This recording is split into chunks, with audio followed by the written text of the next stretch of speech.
After years of silence, I finally told my boss the truth. The office hasn't been the same since. The HR conference room always smelled like artificial lemons and anxiety.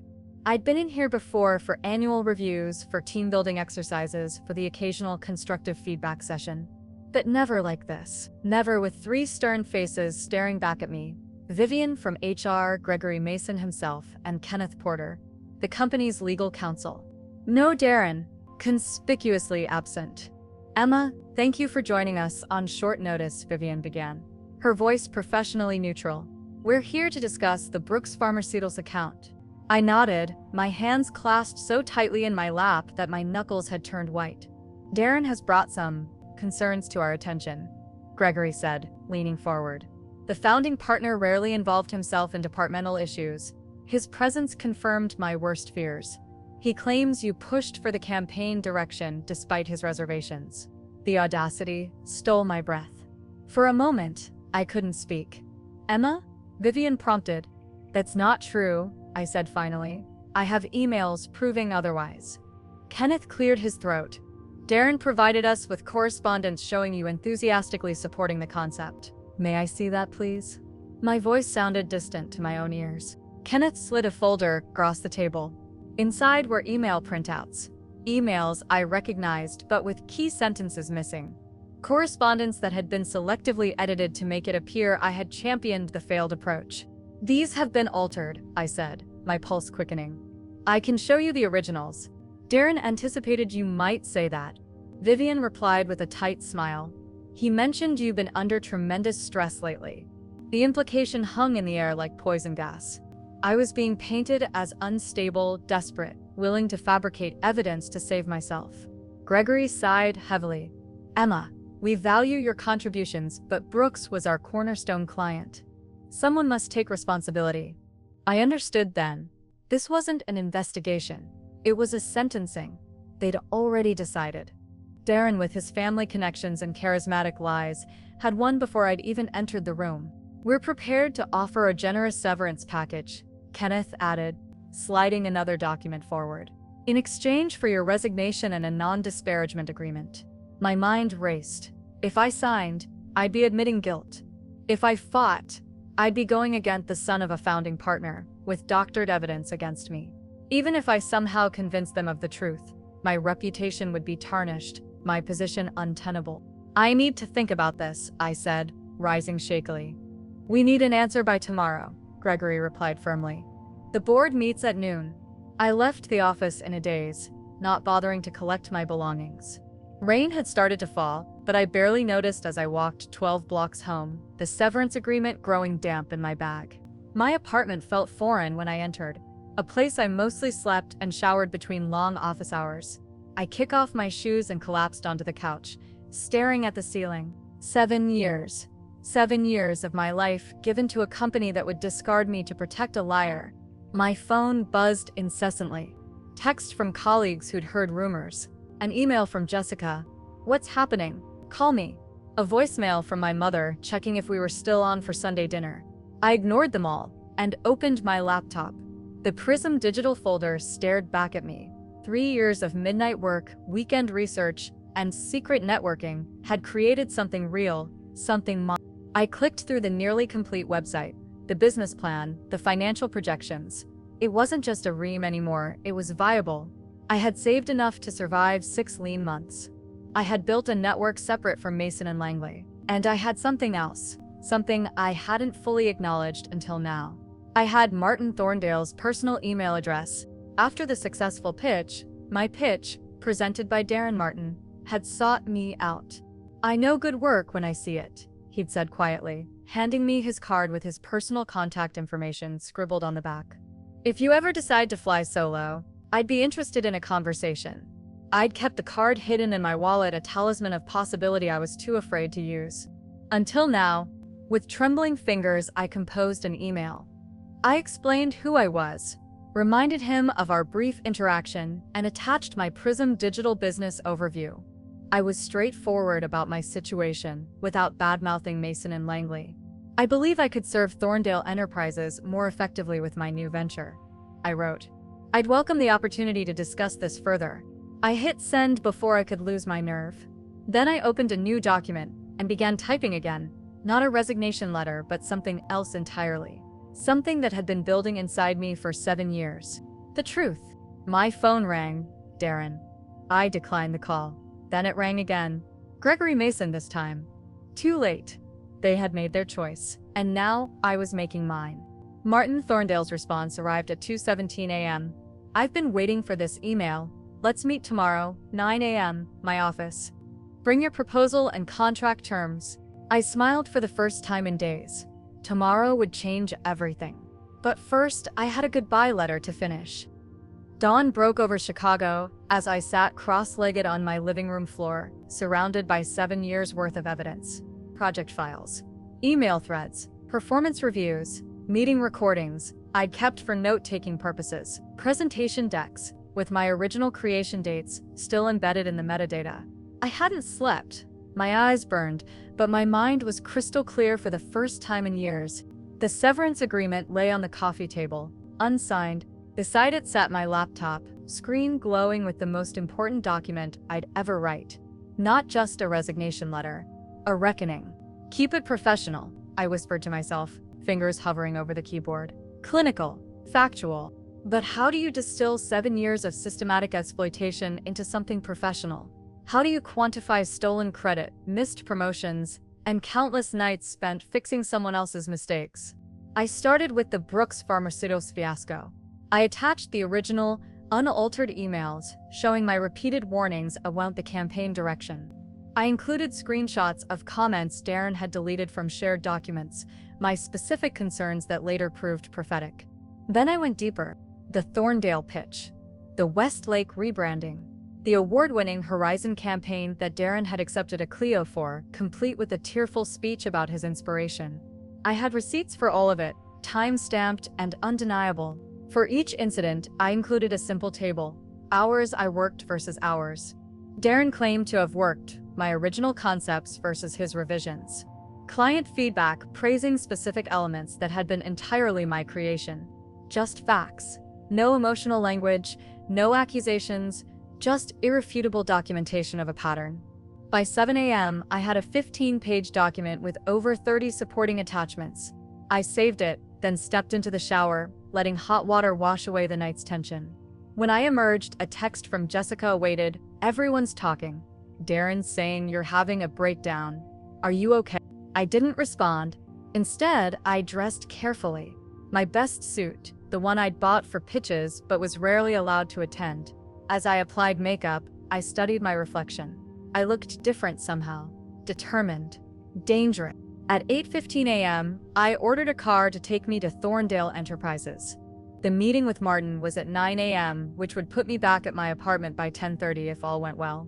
The annual Mason and Langley Town Hall, where the entire company gathered for updates and announcements, began at 11 a.m. Perfect timing. Before leaving, I opened my laptop once more and worked on the email subject line. It needed to be something people would open immediately, something no one would ignore. Resignation effective immediately. Emma Carter? Too bland. The truth about Darren Langley. Too tabloid.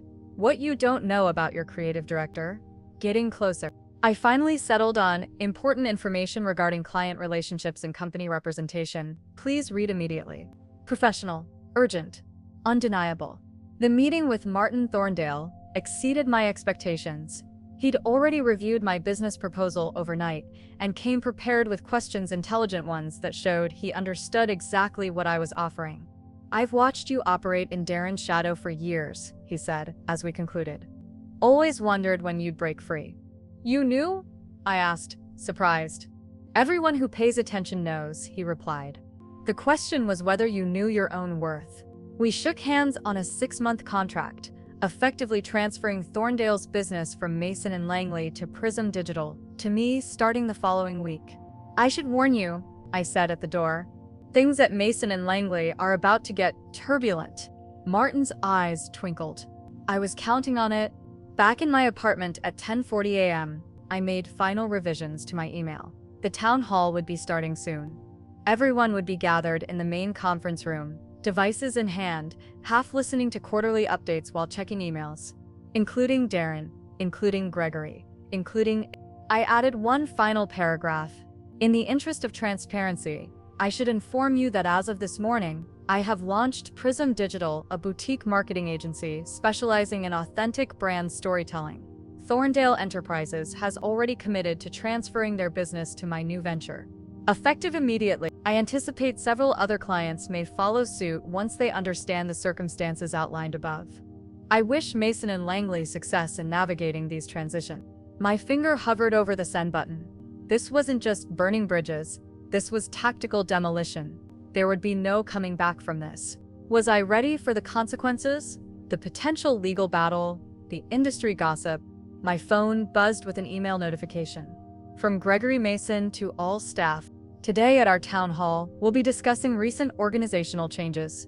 Please join me in congratulating Darren Langley on his promotion to Executive Creative Director, overseeing all major accounts, effective immediately. My hesitation vanished. I added the company-wide mailing list to the recipients, alongside Darren, Gregory, and Ha. I took a deep breath. I pressed send. My first day at Mason & Langley Advertising began with spilled coffee and ended with tears in the bathroom stall. Not exactly the auspicious start I'd hoped for, but between those bookends of humiliation, Darren Langley, son of the founding partner and my new boss, had smiled at me and said, "I think you're going to be extraordinary here, Emma." I believed him. God help me. I actually believed him. That was 7 years ago, before I understood what it meant to be Darren's girl, the unflattering nickname that followed me through the corridors. Before I realized that being extraordinary meant being the silent architect behind his success. The Mason & Langley office occupied the 32nd floor of a glass monolith in downtown Chicago. Floor-to-ceiling windows offered sweeping views of Lake Michigan that I barely noticed anymore. When you're routinely working until 10 p.m., those sparkling city lights eventually become just another backdrop to your exhaustion. "Emma, I need the Thorndale pitch polished by morning." Darren's voice crackled through my phone at 11:30 p.m. on a Friday. I was already in bed, finally relaxing after a 70-hour work week. "I sent you the final version yesterday," I said, pinching the bridge of my nose. "You approved it." "Well, I'm looking at it now, and it's missing something. That spark, you know." He sighed dramatically. "Look, Martin Thorndale is worth 8 figures to us. I'd do it myself, but I have that charity gala tonight." I glanced at the calendar beside my bed. My cousin's wedding was tomorrow, a wedding I'd already missed the rehearsal dinner for because of another emergency. "I'll take care of it," I heard myself say, as I always did. "That's why you're my rock star." He hung up before I could respond. 3 hours later, I had transformed his mediocre concepts into something brilliant. Added research he hadn't bothered to do. Fixed grammatical errors that would have embarrassed a 5th grader. Created visuals that told a story. Come Monday morning, I watched from my desk as Darren presented my work to the executive team and Martin Thorndale himself. My throat tightened when he used my exact words. "What we're proposing isn't just advertising, it's cultural conversation." The room erupted in applause. Martin Thorndale stood to shake Darren's hand. "This is exactly why we came to Mason & Langley," he boomed. "Exceptional thinking, Darren." Darren beamed, soaking in the praise. His eyes briefly met mine through the glass conference room, and he gave me a small wink. Like we were conspirators. Like this was a game we played together, not something he forced on me. Later, I received a department-wide email. "Thanks to Darren's innovative approach, we've secured the Thorndale account. Let's celebrate his vision with drinks at Fleming's tonight." My colleague Jessica leaned over my cubicle. "You know that was your work, right? Everyone knows it." "Not everyone," I whispered, watching the executives clap Darren on the back as they passed by. "Then tell them," she said. "Why don't you ever say anything?" I didn't have a good answer then, not one I could articulate. It was partly fear, Darren's father still sat on the board. It was partly practicality. I needed this job. The salary, the health insurance that covered my mother's medications. And it was partly something more insidious. A voice whispering that maybe I wasn't good enough on my own. That maybe I needed Darren's platform to shine at all. So I collected my small victories in silence. The modest raises. The occasional job well done emails that never quite acknowledged the full scope of my contributions.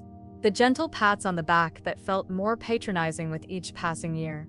I watched younger colleagues with half my talent get promoted over me, simply because they were louder, more visible, or in the case of two men, Darren's drinking buddies. I told myself it was temporary. I convinced myself I was paying my dues. Until the Brooks Pharmaceuticals incident. It was our biggest account, worth nearly 30% of the agency's annual revenue.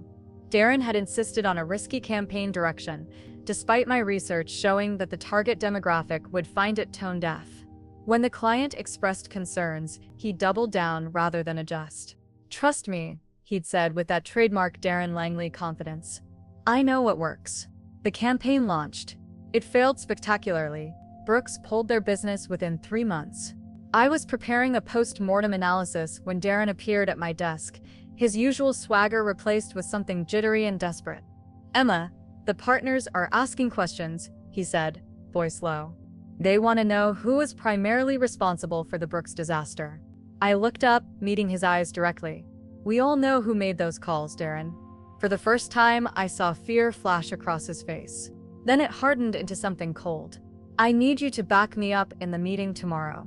Say you were the one who pushed for that creative direction." My heart pounded against my ribs. "You want me to take the fall? I want you to be a team player," he hissed. "Who hired you when you had zero agency experience? Who's protected you all these years?" Protected me? From what? Success? Recognition? The promotions I'd earned? "I can't do that," I said, my voice surprisingly steady. His smile was chilling. "We'll see." That night, I didn't revise pitches or answer emails. Instead, I opened a password-protected folder on my personal laptop labeled Escape Plan. Inside were business plans, marketing strategies, client research, and a half-built website for Prism Digital, my own company. My secret project for the past 3 years, worked on during stolen moments between Darren's demands. What had started as a distant dream had evolved into an increasingly detailed blueprint. I'd been building skills, making contacts, even beta testing services with small businesses who had no connection to Mason and Langley. I was nearly ready to launch. I just needed a few more months of financial cushion. But as I stared at the glowing screen, a notification pinged on my work email. Subject line: "Meeting tomorrow, performance review. Urgent. From Human Resources." My stomach dropped. I knew what this meant. Darren had wasted no time. If I wouldn't volunteer to be his scapegoat, he would offer me up anyway. 7 years of silence. 7 years of stolen credit. 7 years of watching a mediocre man climb on the shoulders of better people, mostly women who did the real work. I closed my laptop slowly. Something inside me had finally, irrevocably snapped. I was done being silent. The next 48 hours passed in a blur of phone calls, emails, and impromptu strategy sessions in my apartment-turned-headquarters. I'd expected fallout, but not this tsunami of industry attention. By Wednesday morning, just 2 days after my email, Mason and Langley had issued a terse press statement. "We take these allegations seriously and have suspended Darren Langley pending a thorough investigation. We remain committed to our clients and to fostering a culture of integrity and recognition." Too little, too late. My phone buzzed with a text from Jessica. "The office is insane. Security escorted Darren out yesterday. He was shouting about suing everyone. Gregory hasn't left the conference room in 24 hours. HR is conducting interviews with everyone who's ever worked with Darren. It's like a bomb went off." I smiled. Then my phone buzzed again, a different message that wiped the smile from my face. "Emma, it's Melissa from Creative. They're shutting down our entire division because of the client exodus. 15 people just got called to HR. I'm in the waiting room now. We're all terrified." My stomach twisted. I hadn't anticipated this. In my righteous anger, I'd focused solely on exposing Darren, not on the potential collateral damage to innocent colleagues. I called Melissa immediately. "I'm so sorry," I said when she answered, her voice tearful. "I never wanted anyone else to get hurt." "Don't apologize," she replied fiercely. "We've been working under a ticking time bomb for years. Darren was going to implode eventually, at least this way. We all know the truth." "What can I do?" I asked. "What are you doing for junior staff at Prism?" she countered. I blinked, surprised. I'm just getting started. I haven't thought about hiring yet." "Think faster," she said. "There are some brilliant people being cut loose today who didn't deserve this." After we hung up, I stared at my makeshift business plan. With Thorndale and 3 other clients already signed, I'd need help soon. Maybe sooner than I'd planned. 2 hours later, my doorbell rang. I opened it to find Melissa and 2 younger staff members, Zach and Amara, standing there with cardboard boxes. "We were the first casualties," Melissa explained, stepping inside without waiting for an invitation. "Gregory called us unnecessary overhead given the current client situation." Zach set his box down. "We heard you might need a team." "I can't match Mason and Langley salaries," I said hesitantly. Amara laughed. "We were underpaid anyway. We'd rather work for someone who actually sees us." And just like that, Prism Digital gained 3 employees. We worked late into the night, setting up makeshift workstations around my dining table, crafting onboarding materials for our new clients, and building a more robust business structure than my solo plans had envisioned. Around midnight, Jessica called. "Check your email. Now." I opened my laptop to find a message that had been forwarded multiple times, the chain of senders growing with each iteration. The original was from Douglas Lane, the reclusive CEO of Lane Pharmaceuticals, Brooks's biggest competitor and a company Mason and Langley had pursued unsuccessfully for years. "I've been following recent developments with interest," he wrote. "Perhaps it's time to discuss what a partnership with more ethical representation might look like." The email was addressed to me, not Prism Digital, though I'd never spoken with Douglas Lane in my life. Someone had made sure he knew my story and my new company. "How did this happen?" I asked Jessica. "The entire industry is talking about you," she replied. "You're either a folk hero or public enemy #1, depending on who you ask. And what does Mason and Langley think?" Her laugh was bitter. "They're in full damage control. Internal email went out saying any staff contacting you will be terminated immediately. Gregory's office door has a security guard now. They've hired a crisis management firm." She paused. "But the craziest part, they fired Teresa in HR after finding emails proving she'd covered up previous complaints about Darren. 3 more executives are taking leave while their involvement is assessed." I sat heavily on my couch. "This is bigger than Darren, isn't it?" "It always was," Jessica said quietly. "You just pulled the first thread." The next morning, I received simultaneous emails from 2 competitive industry publications, both requesting interviews. My inbox contained messages from 6 former Mason and Langley employees, each sharing stories of mistreatment, stolen credit, or harassment, not just from Darren, but from an entrenched culture that protected certain people at the expense of others. My phone rang, a Chicago area code I didn't recognize. "Ms. Carter, this is Detective Rossi with the Financial Crimes Division. We've received some concerning information regarding potential fraud at Mason and Langley Advertising. I understand you might have relevant documentation." The ground seemed to shift beneath me. This had moved beyond professional embarrassment or industry gossip.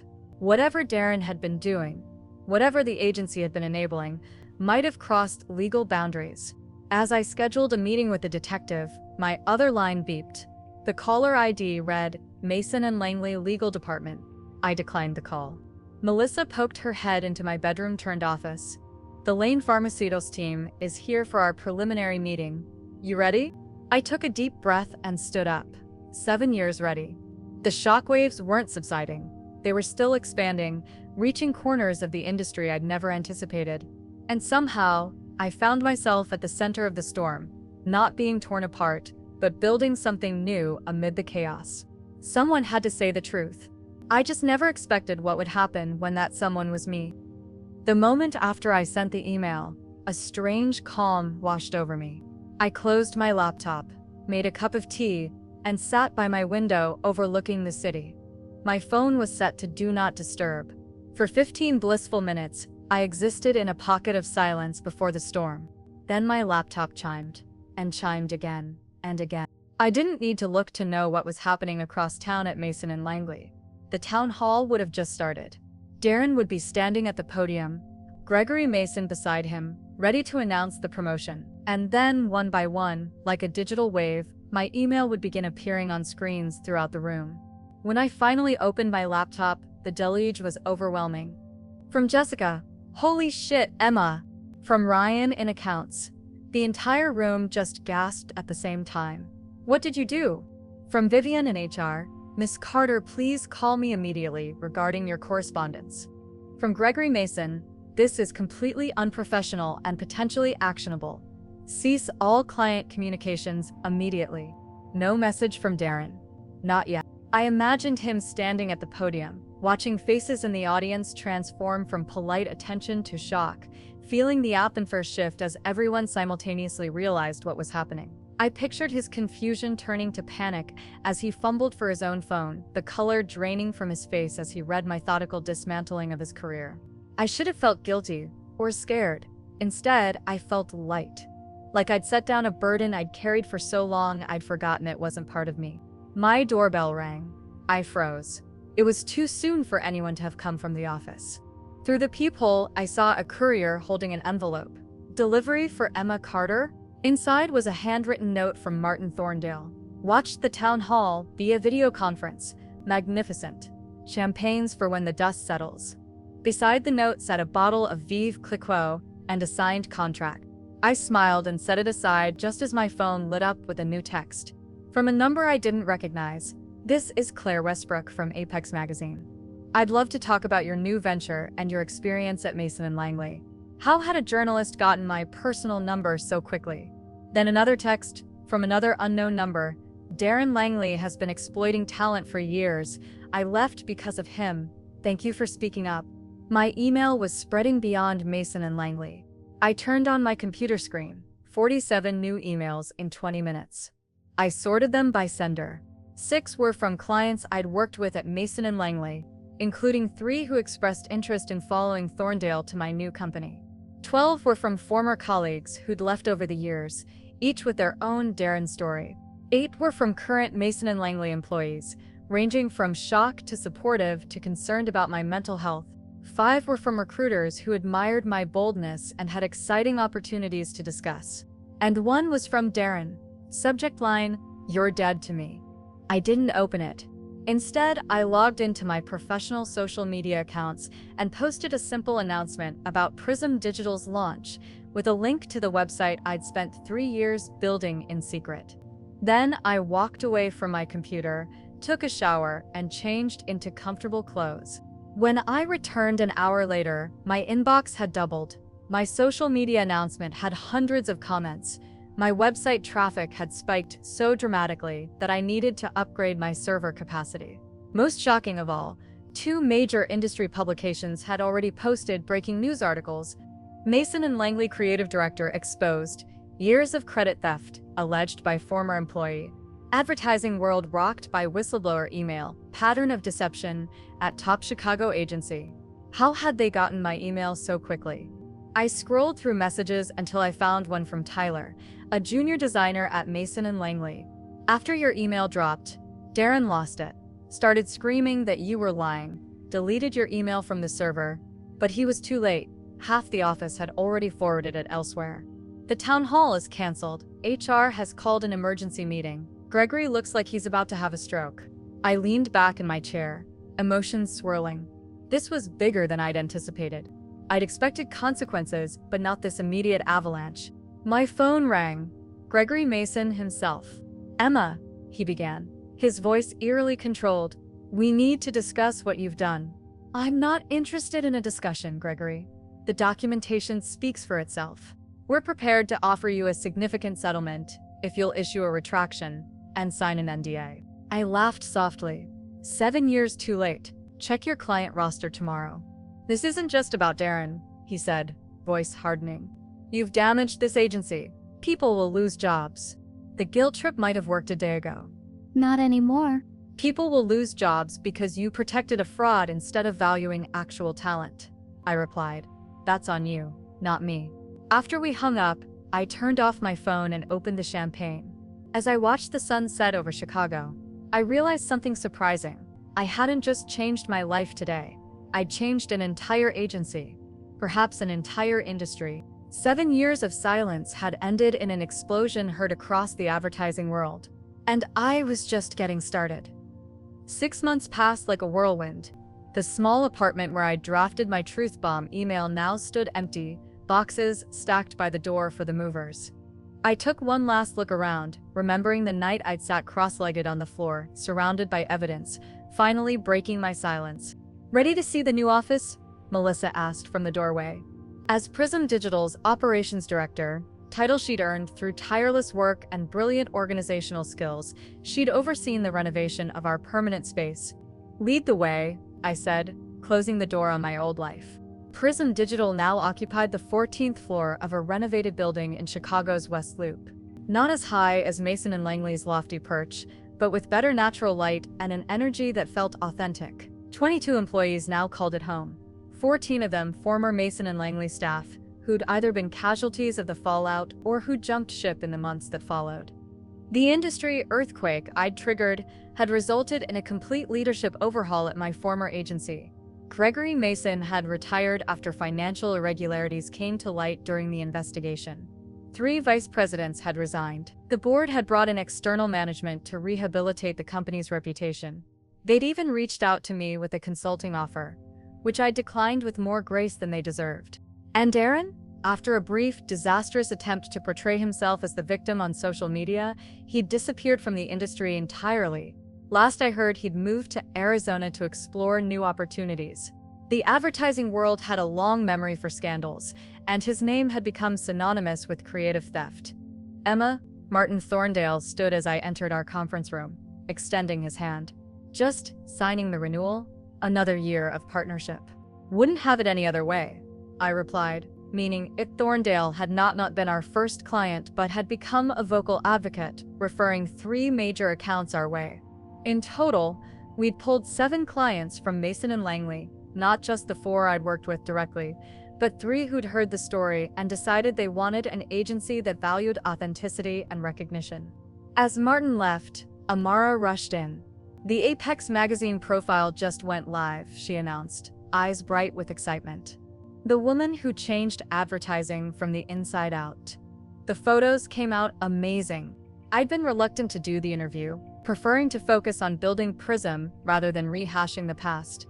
But the journalist had convinced me that sharing my story might help others trapped in similar situations. "Any early response?" I asked. "My phone's been blowing up," Amara confirmed, including 3 messages from people still at Mason or Langley, saying the article brought them to tears.